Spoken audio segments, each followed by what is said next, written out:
নমস্কার বন্ধুরা, কেমন আছো তোমরা সবাই? সকলকে আমাদের চ্যানেলে অনেক অনেক অনেক স্বাগত। নতুন বছরের শুরুতেই ঘটে গেছিল খুব বড় একটা দুর্ঘটনা। আসলে আমার মামা কাজে ছিল, ওখানে আমার মামার স্ট্রোক হয়েছিল। এর জন্য আমরা সবাই মিলে চলে যাচ্ছিলাম আমার মামাকে দেখতে। আর জানো, আমি আমার মামা বাড়ি এই 7 বছর পরে যাচ্ছি। মানে বিয়ের পরে আমি কোনোদিনই যাইনি মামা বাড়ি। যেহেতু বাসে যাচ্ছিলাম আর বাসে উঠলেই আমার বমি পায়, যার জন্য আমি একটা লজেন্স এনে নিয়েছিলাম, যেটা খেতে খেতে যাচ্ছিলাম। আর একা একা যাচ্ছি, ভালো লাগছিল না। একা যাওয়া মানে তোমাদের দাদাভাই আমার সাথে যাচ্ছিল না, ও কাজে গিয়েছিল। তারপরেই শুনি যে এটা হয়েছে, এর জন্য আমি, মা, দিদি, জামাইবাবু সবাই মিলে যাচ্ছিলাম। আর যাওয়ার সময় বোরিং লাগছিল, এর জন্য দিদির চুল টানছিলাম। সত্যি কথা বলতে জানো, আমার একদমই ভালো লাগছিল না। আসলে তোমাদের দাদাভাই বাড়ি থাকবে, আমার যেতে কতক্ষণ লাগবে, রাত হবে না দিনের মধ্যেই চলে যাব, অনেক টেনশন হচ্ছিল। আর ওকে আমি বারবার করে ফোন করেও শুনছিলাম যে তুমি কোথায় আছো, কী করছো। আসলে কখনো ওকে আমি একা থুয়ে কোথাও যাই না, গেলে দুজনে একসাথেই যাই। এই প্রথমবার যাচ্ছিলাম, যার জন্য আমার একদমই ভালো লাগছিল না। আর তোমাদের তো বলাই হয়নি আমার মামা বাড়ি কোথায়। আমার মামা বাড়ি হচ্ছে নবদ্বীপে, একেবারে গঙ্গার ধারে, খুব সুন্দর জায়গা। ছোটবেলা যখন মামা বাড়ি যেতাম, প্রতিদিন গঙ্গায় স্নান করতে যেতাম। গঙ্গার পাড়ে দাঁড়িয়ে ওই সাইডে শ্মশান আছে, সব দেখা যেত যে কত লোক এসেছে, কি কি হচ্ছে কি না হচ্ছে। খুব মজা করতাম। এখন অনেক দিন পরে মামা বাড়ি এসেছি, আর এসে দেখি দেখো আমাদের ছোট মামা চলে এসেছে মামা বাড়ি। আর এই হচ্ছে আমার মামার বাড়ি। আর এই যে আমার দাদা, আমরা সবাই মিলে চলে এসেছি, কিন্তু মামাই বাড়ি ছিল না। মামা গেছিলো চুল দাড়ি কাটতে, অবশ্য গাড়ি ভাড়া করে। আমার মামার স্ট্রোক হয়েছে, এসে শুনি সেরকম ক্ষতি হয়নি, মানে জাস্ট এক হাতের একটা পাতা নাড়াতে পারছে না, এমনি হাঁটাচলা সবই করতে পারছে। যাই হোক, শুনে অনেকটাই ভালো লাগলো যে মামার শরীর এখন আগের থেকে অনেকটাই ভালো আছে। তারপর আমরা চলে আসলাম একটু বাইরে ঘুরতে বেরোতে, যে অনেক দিন পরে এসেছি, তাই ঘুরে দেখি জায়গাটা কেমন আছে, আগের মতো আছে কি না।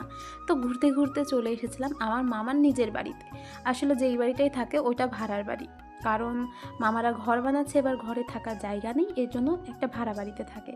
আর দেখো কতটা সুন্দরভাবে বানিয়ে ফেলেছে বাড়িটা। আগে আমাদের মামার টিনের বাড়ি ছিল, তারপরে আস্তে আস্তে দাদা এটা বানিয়েছে। আর চার সাইডে দেখো কত গাছপালা লাগিয়েছে, খুব সুন্দর লাগছিল জায়গাটা। আগে এত কিছুই ছিল না, শুধু জাস্ট খালি ফাঁকা মাঠ ছিল।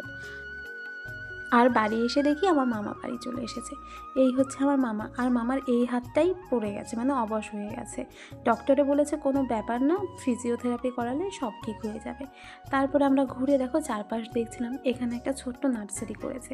আর তোমাদের একটা জিনিস দেখাচ্ছি, এই যে যেই রাস্তা, এটা আগে মাটির রাস্তা ছিল, এখন প্লাস্টার করে দিয়েছে। আর এই দেখো ওই সাইডে হচ্ছে গঙ্গা, আর গঙ্গার ওই পারে হচ্ছে তোমার শ্মশান। সত্যি কথা বলতে অনেক দিন পরে গেছি, যার জন্য খুব ভালো লাগছিল। আর খারাপও লাগছিল যে তোমাদের দাদাভাই আসেনি। তাই মামি বললো যে তাড়াতাড়ি খেতে বসে পড়, তোদের আবার বাড়িও যেতে হবে। তো আমরা সবাই মিলে খেতে বসে পড়েছিলাম। আর এদিকে দেখো মামি সব থেকে বড় থালায় আমাকে দিয়েছে, কারণ মামি জানে আমি ছোটো থালায় খেতে পারি না। আর খেয়ে দিয়ে সবার আগে আমি রেডি হয়ে গেছি, কারণ আমাকে বাড়ি যেতে হবে, তোমাদের দাদাভাই কাজ করে এসে বাইরে বসে থাকবে এই ঠান্ডার মধ্যে। এর জন্য সবাইকে আমি জোর দিচ্ছিলাম যে একটু তাড়াতাড়ি করো। তো মামা বাড়ি যেহেতু অনেকটাই ভেতরে, এর জন্য কোনো টোটো গাড়ি পাওয়া যাবে না। এর জন্য সবাই আমাকে বাড়িতে একা ফেলে থুয়ে সবাই গেছিলো মানে গাড়ি খোঁজ করতে, কেউ গেছিলো একটু এদিকে ওদিকে ঘুরতে। আমি বাড়িতে তখন একাই ছিলাম।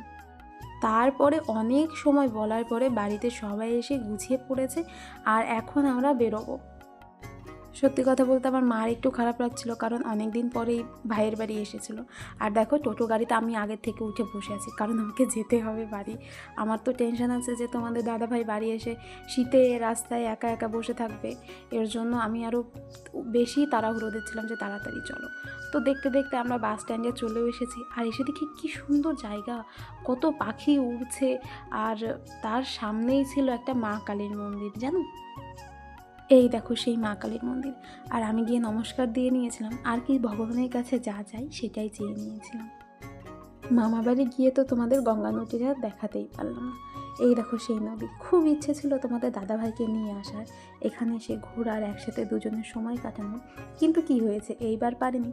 সেকেন্ড টাইম আমি ওকে ঠিক নিয়ে আসবো যখন আমি আসবো।